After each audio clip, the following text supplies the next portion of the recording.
All right, this is the second video in the history of Thanksgiving. So this one's going to go from the arrival of the Mayflower in eastern Massachusetts through King Philip's War, which ends in 1676.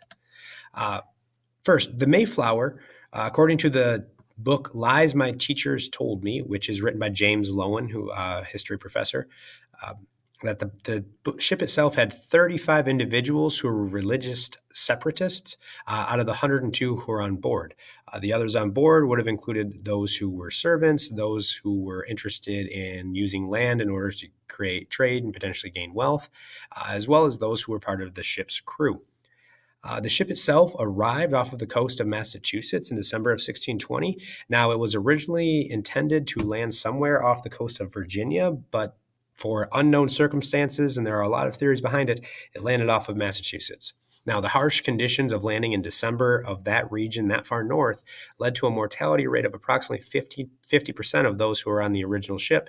And those who did survive largely did so by consuming some remaining resources that were in a local village that was abandoned by a group of the Wampanoag Confederation.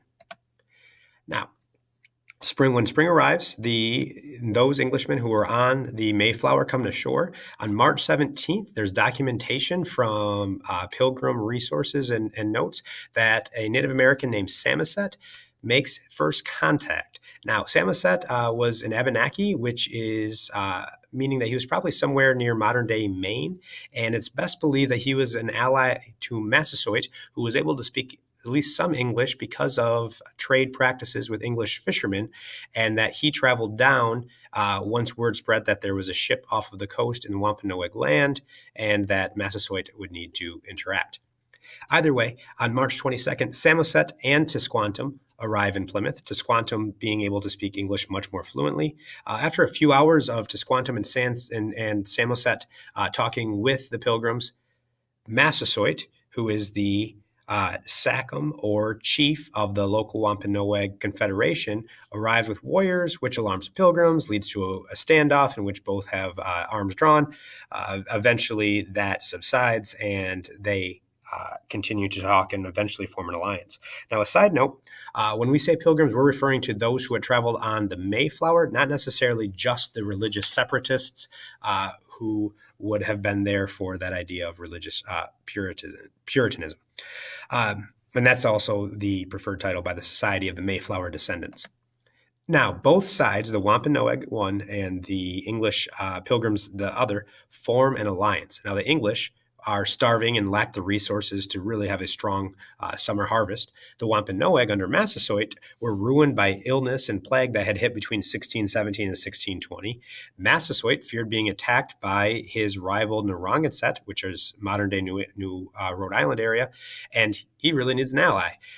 The Wampanoag also want to keep trade interests because those Native Americans living more inland often would then trade with the Wampanoag, who would then trade with the Europeans, and vice versa. The Europeans would trade with the Wampanoag, who would then trade goods inland, which allowed the Wampanoag to serve as a middleman, which means they could mark up prices and make a good profit.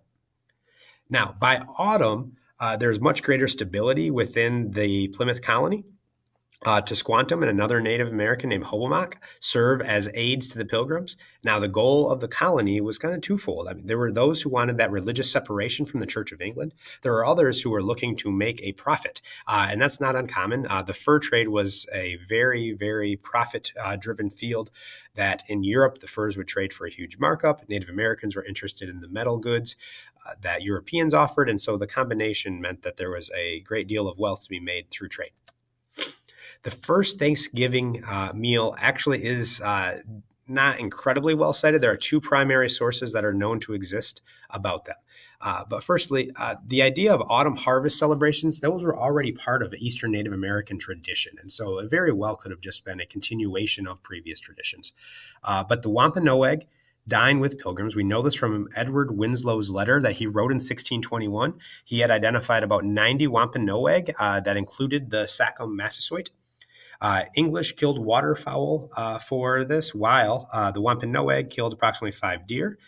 Now, William Bradford, who was a leader within the Plymouth colony, also identifies wild turkey and corn as being available.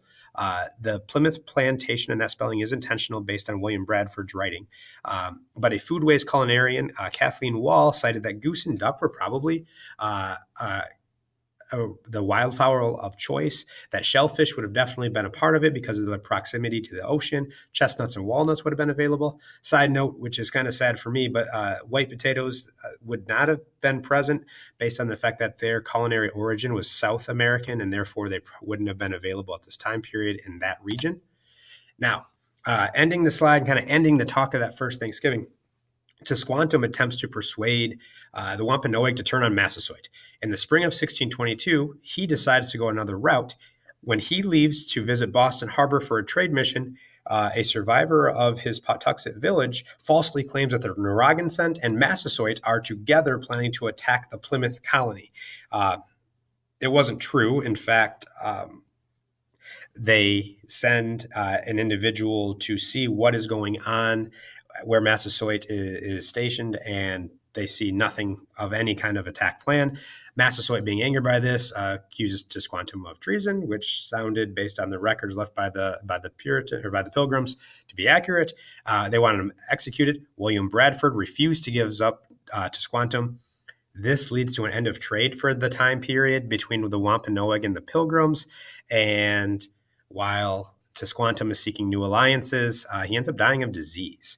So that is the end of that kind of 1620 through, in this case, 1622 story of Tisquantum.